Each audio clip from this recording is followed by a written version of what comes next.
Spending time in the new construction home space here in DFW, a common thing that I've heard is the idea that all builders tend to use the same subcontractors or materials or labor or whatever. So it really, ultimately, it doesn't matter who you build with. In a way, this can kind of sound smart, but actually, I find it to be a little bit misleading if we're honest. Somebody even commented this on a recent video and they were asking a question, like they weren't doing it with any malice. They were just asking the question. So I was like, well, if they're asking the question, I'm sure other people are asking it too. So let's talk about it, right? Like he's not wrong. Like he's basically, the question this person asked was, hey, really it comes down to the construction manager more than anything, right? And I was like, well, he's not wrong, but they're not, in my opinion, they're not fully right. I think that's a big part of it, but it's not the whole story. So I want to give you a breakdown on where the truth is in that statement and when it's not, and truthfully kind of what matters most when it comes to buying a new construction home here in DFW. We haven't met before. My name is Zach. My team and I, we sell new construction real estate, and that's pretty much all we do here in DFW. So whether it's builder inventory or building from the ground up, I am here to help. Our team is here to help answer any questions, especially if you're new to the DFW market. We get a ton of relocation stuff here. So kind of some context framework to understand. DFW is one of the largest growing metroplexes in the nation, which means we have a massive amount of inventory when it comes to new construction homes, right? So we've got this production volume, and so people see that and see all the things going on in that world. Then you start looking at floor plans and you start saying, hey, I look at beds and bathrooms and all of these things, and we see similar floor plans at similar price points, but you see all these different builders. And then we go to the internet and we kind of reinforce this idea, and it's like, oh, this is kind of a really simple process. And in a way it is, but in a way it's kind of complicated too. So I want to try and give you some answers as best as I can to help shift the mindset, and hopefully this, helps you along your journey. So are all the subcontractors the same in every neighborhood? No. Is there times when those subcontractors overlap and they're building for, they're building for Highland and they're building for Perry and they're building for David Weekley? And yes, there are times when that happens, especially in, the framing or the drywall or the paint guys, right? Let's just call it what it is. There is a labor shortage of skilled labor within the trades. So there's only so many brick crews, and there's only so many framing companies, and there's only so many qualified people that, and we're in a shortage of homes, so they have to build homes. So the labor shortages plus home shortages pushing demand, yes, there is going to be some overlap. But that does not mean that if you go into, let's say you go into Montera, it's a brand new neighborhood with new phase and fate, Highland, David Weekley, Grand, K-Hov, they're all building in there. There's not one framing crew that's just kind of like hopping between each of those builders, right? There's not one brick crew. A lot of the construction managers who work for the builders have these relationships that they use and they leverage to get the work done. Now here's where I need to kind of define some things just to make sure we're understanding. So when I say builder, I mean like the company, the company that they work for. So Highland, Pacesetter, Perry, David Weekley, D.R. Horton, Lennar, that is the builder, that's the company. The construction manager is the individual on the ground that's responsible for building your specific home, right? So it's like the Erics or the Dustins, or like the individual person that you have to interact with. They're the ones that are responsible for the enforcement. They're the ones that are responsible for the scheduling, the issue resolution, all of those things, right? They are not responsible for their company's profit margins. They're not responsible for the type of material that is used. The construction manager gets the list from their purchasing department, says, hey, this is what's showing up. Make sure you get it ordered. They don't go out and source pricing, none of that. They are really and truly there to control quality, scheduling, and resolve issues as they come up, right? What you'll see happen. So I think the whole point that I want to kind of get you to in this video, and I get you here right here and then you're done, cool. It plays a huge role in the construction manager's spot, right? The way that they manage their community and the way they work with their subs and the way they function within the system is what makes the most difference, right? So you can have the same crew, like the same framing crew, produce different outcomes based on timeline pressure, scale of what they're doing, inspection, like how strict some of these builders are on inspections, how lax they are. And the biggest thing is tolerance standards, right? So I think if I can leave you with anything on this one particular thought, would be that the subcontractors adapt to expectations, they don't set them. So the understanding here too is subcontractors are all, for the most part, independent companies. Very few builders own a brick company or a tile company or a framing company. They all subcontract it out. So then you have Highland, and Highland hires the blue pin paint company, and then they hire the silver remote drywall company, and then they hire the black cell phone case brick company, and then they hire the Ozarka water bottle plumbing company. And all these different companies come in and they work for the builder, right? So you can say, oh yeah, like people just assume, and they're like, oh yeah, they all have the same subcontractors, all have the same and truthfully they don't. Even across like one company, across multiple communities, they're not necessarily always the same subcontractors. Now, some of these, subcontractors may be large enough that they can carry multiple communities for that builder, but that doesn't mean that they're all the exact same ones, right? What happens is these construction managers build up relationships, and then, their bosses build up relationships, and then people kind of like, ebb and flow and move. And, when they do a good job, they continue to get work, but when they don't do a good job, they do what they can to try to replace them. Now, I'm giving you all this information because I think it's important for you. But the other thing I need you to understand is, as a home buyer, unless you are going a full custom route and you're gonna, general contract your own thing, and you don't have the ability to vet your subcontractors. Most of the time, to be honest, you're not going to get to pick the construction supervisor that works for the builder. It's going to be whoever is assigned to that neighborhood, or whoever's turn it is on that rotation if the builder has multiple, and you're not really going to get to pick for them, right? Like there have been a couple instances when we have relationships with the company, and we have done a lot of stuff in that neighborhood, and we have built relationships with that project manager that we can request, hey, as long as they're here, can they work on our house? Can they be the one in charge? It's like, oh yeah, we can totally do that. Sometimes we get yes, sometimes oh no, they've got all this other stuff going on. So you don't really get to pick that. You're going to get to meet your builder if you're going through, a full build process and picking everything. You're going to get to meet them. Most of the times you're going to have 2 or 3 scheduled meetings with them. If you're buying something more off of an inventory, you will probably meet them at the end of the process when you are working on your final, your orientation, your blue tape. That's when you'll kind of meet them, unless they use a third-party service. But so you may not have a ton of interaction with them. So I just kind of have to tell you, like, hey, all of these things, they're responsible for them, but it's not like you don't get to interview them. You're interviewing the company for their systems and for their processes and for their materials, for how they choose to build and work on your home. So builder's not going to give you their subcontractor list. They're not going to give you their crew assignments. They're not going to give you those internal performance metrics. To be honest, most of the time when you go through these like builder meetings, they're going to tell you, hey, our subcontractors are told they do not talk to the clients. They talk directly to us. They're employed by us. They're a contract with us, not with you. And that's not to be rude or disrespectful. What they don't want is you showing up on a job site on a Thursday afternoon and being like, hey, can we do this? Can we kind of deviate from the plan a little bit? Because they're going to say no. And that's not their responsibility at that point to say yes to you. So they are contractors for the builder. They are not contractors for you. So you're not going to know that. And I need you to understand that and be okay with that. You're also not the one that is negotiating with them for the price of labor, for the price of material, for the availability. The builders are doing that. The construction manager in those communities are taking care of that. And so what their job is, and I see it as their job, is to function within the system that their company built. And I said that earlier, I'll say it again. So this same subcontractors is an assumption, but it's not a fact. It can happen occasionally, but more often than not, it's actually probably not what's going on. It might be a few cases here and there where they share, because everybody's going based on where there's availability of work, right? So if you own a framing company and the Ozarka company says, hey, we've got 5 houses that need to be framed, and you're like, okay, well, we're done. And then you're like, well, now what? I've got to pay my guys. And the Ozarka company's like, well, sorry, we don't have anything else we can frame for the next 90 days. Like, we haven't sold anything.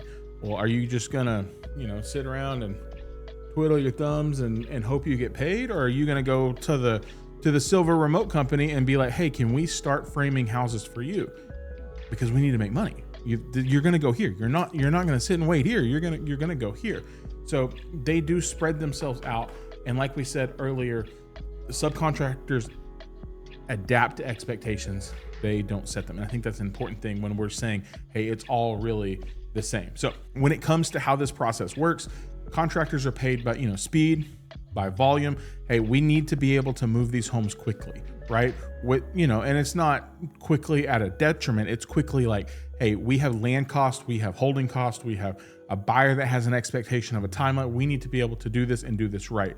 So they're paid based on speed, they're paid based on volume, and they're paid to stay compliant based on the builder standards, right? So if they're not having to come through and follow up on them on like, hey, do this, they're paid to stay to the standard. And if they can't stay to their standards, they're going to find another company that can do that. Subcontractors are not incentivized by your long-term satisfaction or a warranty call.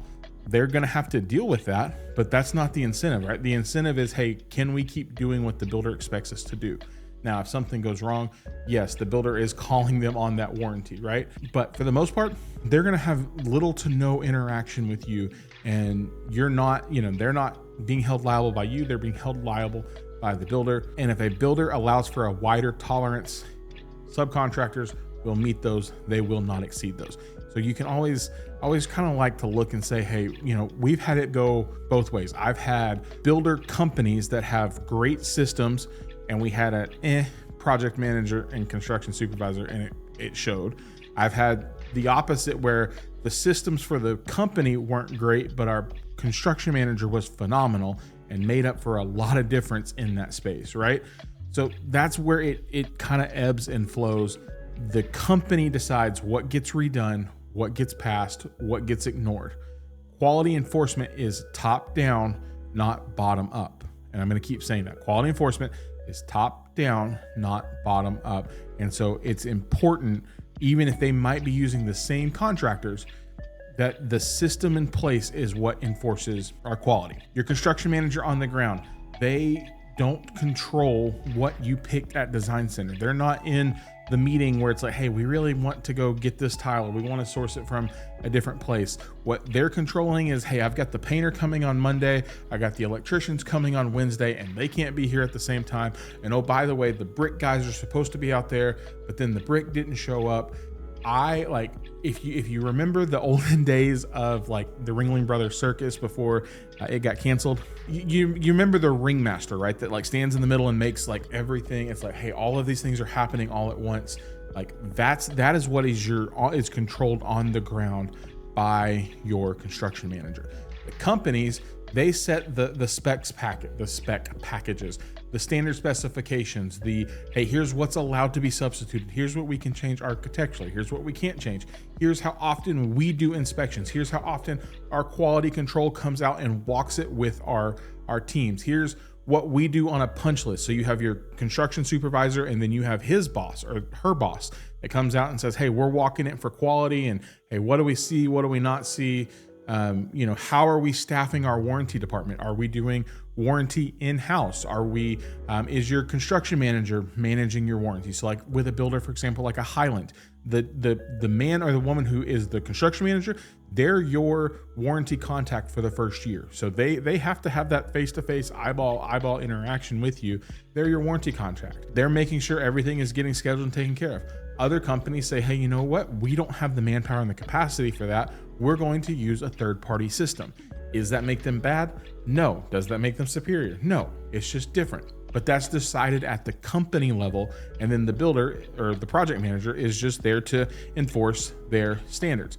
Again, they don't pick the materials. They don't say, hey, you know what? We want to use T-ply, or we want to use this sheathing, or we want to use OSB, or we want to use this cornice or whatever. Like their companies to say, this is what we use. They're responsible for getting that specific material on site. And a strong construction manager in a weak system can still produce limited results. Construction managers manage within their constraints. They don't set them. And you're kind of limited. So that's where it's like, you just have to ask those questions as a buyer. Like, hey, what is it like to go through your process? What is it like to see your homes? As you walk homes in a neighborhood and you're walking these homes that are under construction, you can tell, like, here's what I'm gonna say. It's a construction site. Construction sites are going to be messy, but they should not be nasty. And I can always tell when we have a good construction supervisor, because they're walking their sites, they're making sure to the best of their ability, hey, we're not seeing food trash, and we're not seeing beer bottles, and we're not seeing, like, it's going to be messy. There's going to be used material and brick and everything. It's going to be chaotic, but it should not be nasty. And that's their responsibility to walk through that and manage that. The other thing that you can kind of tell is like, hey, how do you guys handle when problems occur? Because it's a new build home. It's not perfect. It's going to have its problems. How are you guys responding to that? How are you guys dealing with those issues? You can ask those kinds of questions. This is kind of where it's, again, important to have, if you're going to go through this process, have somebody that is experienced with these builders that can speak to their quality, that can speak to their customer service and say, hey, what is it like to manage this process? Next thought, every city and municipality is going to have some sort of code and city inspections. These are required by law. It gets touchy. This is very touchy. These are focused on safety and compliance. These are not aesthetics and durability focused. They are focused on them meeting code compliance. And can we be honest right here? With the amount of growth we've seen in DFW over the past 5 to 10 years, most of the cities are understaffed for the growth that they're seeing.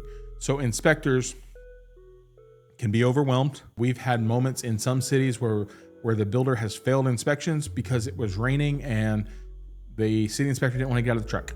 True story. We had it happen like a month ago. It's like, hey, we were going to have our pre-drywall inspection today. We failed because it was raining, and he's going to, like, and that goes in the book as a fail. And it's like, well, that sucks. They're overloaded. Passing inspection with the city does not mean it is a well-built home. So this is why I'm always a fan. If you've seen any of my other content, I will tell you, I don't care who builds it. I don't care how much you spend on it. Please at least get a third-party inspection for that peace of mind. Now, is everything always going to be fixed in a third-party inspection? No. Is there things that get called out that may or may not get addressed? Yes, and we can talk in detail about those and about why and how to go about that. But everything is going to go through city inspection. That's kind of a requirement. Again, they're overloaded. They can be inconsistent. They're focused on safety, not on aesthetics and durability. What you want to see is the builder company doing third-party inspections? Do they fight back when you're like, hey, as a buyer, I want to have my third-party inspection within reason done? Do they employ companies to come out and walk their product? Do they have management out on site walking their product? Do they talk about that, and do they share those details? There's some things that, like, it's a very delicate situation, if I can be honest with you, because home building and buying new homes is the only thing in our society where you have the potential to see the entire process from the ground up, ask questions, and be critical. You don't get to do that. Like, if I was going to buy a new pickup truck, I don't get to go to the plant in Arlington or the plant in Detroit and be like, hey, can I stand right here, like on the line, and watch you guys do every single thing? You don't get it. We don't get to do that. So that's where home buying in the new space is so unique, because in one way you get the opportunity to do that, but on the other way it can cause some tension, because you see how process goes and you see how the sausage gets made, and it can be a lot, which that's why I would say for some people, hey, maybe going through the full process is not the way to go. Maybe you just need to do the inventory thing and then go with a quality builder that's gonna take care of you and have a good warranty and answer any questions and make sure your home is quality built. We want to see if they're doing outside inspections. We want to see if their management is walking these homes. We want to see if they're allowing us, again, within reason, to spend the time and the money to do the third-party inspections, whether it's at the frame stage or at the, pre-closing stage inspections. To me, just add those layers of accountability. And you can always tell when you talk to the project managers, you can tell who's excited about the homes that they're building, who's bought in, and they're like, oh yeah, we're doing, like, we didn't have to do this, but we could, and like, I had the ability to change this for you and make this a great thing. So I'll share this story because I think stories are important to share, to value of how things go, right? So recently, have some clients that are moving and closing on a Highland home, and they're super excited. And we get to their final, they've gone through this whole process building from the ground up. We get close to the end on their, final walkthrough, and we notice we're walking in the garage and there's some big stains and a couple of chips in the floor of their garage. And the builder that we're working with, we're kind of pointing out like, hey, what can be done? And our project manager immediately is like, hey, you know what? You're right. I don't like the way this looks. I want to do something about it. And the initial thought was, hey, what can we do to fix it? And then it actually came out. He's like, you know what? I realized I can't get those stains out. We're going to epoxy your garage. And he, like, they didn't have to do that. It's a garage space, but they did it. They didn't charge the buyers. Highland was a great one for that. But that's where that value of the company comes out, because our builder, Austin, has been empowered by the system that he works in to do the right thing. Now, could he have gone and spent, $40,000 without getting approvals? Probably not. But could he spend, $2,000 within his budget to epoxy a garage that got messed up? Yes. And truthfully, he probably backcharged it to some of the concrete guys or whatever anyway. But there was never a fight. There was never like, oh, well, can you do this? Like, come on, like, seriously. It was like, hey, this is wrong. He's like, yeah, I agree. Let me see what I can do to fix it. And then he went above and beyond, because that's the system that he works in, that he's been empowered to do that with. And there are so many builders that do that, where they're like, hey, within the system, we empower our people to take care of people, to do the right thing as best as we can. And those are the kind of builders to me that we love to spend time with. And now there was a second part of this comment that kind of stirred this video up. And it was like, hey, all these builders build really, really quick. And like, he's the original comment, and I appreciate it. They said, hey, we don't see what's so bad about Lennar. Like, why do people knock Lennar? Like, they just build a home really, really fast. And it's like, well, production building in general relies on speed. Like, they have to be able to do that. Speed comes out of the repetition, it comes out of sequencing, it comes out of experience. But problems happen to me when speed outruns inspections, and reworking something that is wrong is discouraged. Some builders slow down to fix this. I feel like others just kind of push through. So speed exposes the strength of our system. Some of these builders want to do everything they can to keep their margins as high as possible, to make as much as they can, to limit options, to standardize everything. And so the question was like, well, what about these entry-level builders that are building tons and tons of homes, the Lennars, the Hortons, all of these things? Are they necessarily bad because of, initially, like, if you have a good, project manager, couldn't they be good? And maybe they can. But the problem is not the scale, it's this unmanaged scale, right? Warranty becomes difficult to deal with. There's minimal upgrades in homes. You have entry-level materials. Lennar in particular, they're a builder that would say, hey, we prioritize probably efficiency, predictability, and cost control. Those are what we're working on. And so in my opinion, in experiencing their stuff, this comes up in spaces where it's like, hey, we have unfinished garages, right? So you walk some of their homes and it's like, oh, it's just tape and bed, no paint, no texture in the garage, right? Missing garage door openers. We're like, you know what? We're just not going to hang any garage door openers. You can figure it out yourself. Limited personalization and heavy repetition, not to mention some of the quality of material used. And then also plays out long-term in their warranty experiences, right? It's varied widely by volume, and it makes them very rigid. So when somebody's like, oh, well, why don't you like selling XYZ builder? That to me is where it comes out. They build within their model. Their model is designed to produce that, and their systems produce exactly what their model is designed to do. And you have several builders that are modeling themselves the same way, where it's this profit first, lower price, fewer surprises for the builder, maybe more surprises on the buyers in later, not trying to do as much as we can, just like churn as quick as we possibly can. I prefer those builders that seem to feel like they're more people first versus profit first. Now, everybody's making money. Everybody's making a lot of money in some cases. Higher upfront costs, but better process, better systems, stronger on the post-closing experience.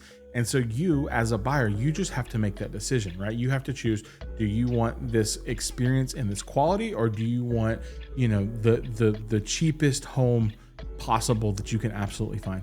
And it is true that in so many aspects, especially as you're spending multi-hundreds of thousands of dollars, what you pay for, like, you get what you pay for. Every single builder is optimized for something. I just want to be working with the builders that are optimized for your experience as best as we can. Now, does that mean I like everything they always do all the time? It does not. Does that mean that, there are not times that I question and I'm like, guys, this is dumb? Plenty of times, right? So I hope this is kind of like a helpful idea. So what is this like? Where do we go from here? What is this? Where do we take away from this? One, I want to say, same subcontractors, maybe in some cases, but doesn't always mean the same outcomes. Builder systems matter so much more than the individual pieces, and a good system can be elevated so much by a strong, positive, like construction manager. The differences show up during the build, after closing. I would say that's important. The other thing I'll tell you is representation matters in multiple ways. If you're going to buy new construction, please work with somebody that understands these kind of things, can answer these questions, and can help you walk through this process to alleviate some of these headaches.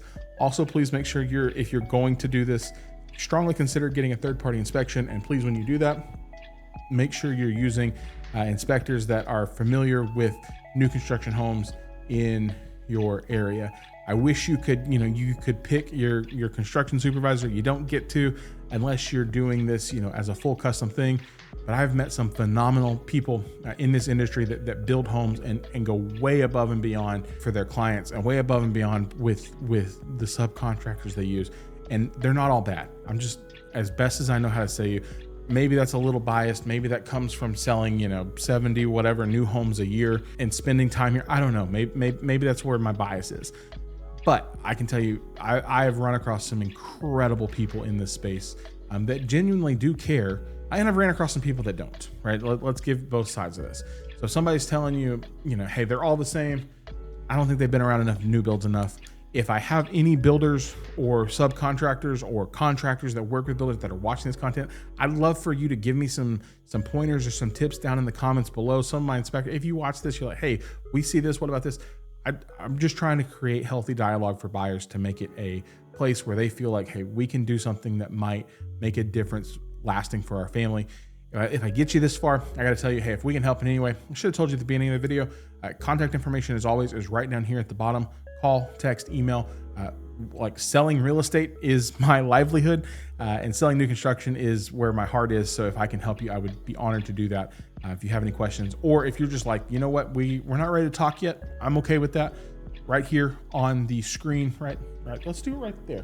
We'll do the little QR code, and I'll show you the website we built for you. You can just go browse by builder, by floor plan, by community, and then when you're ready, we'll have a conversation. So, curious your thoughts.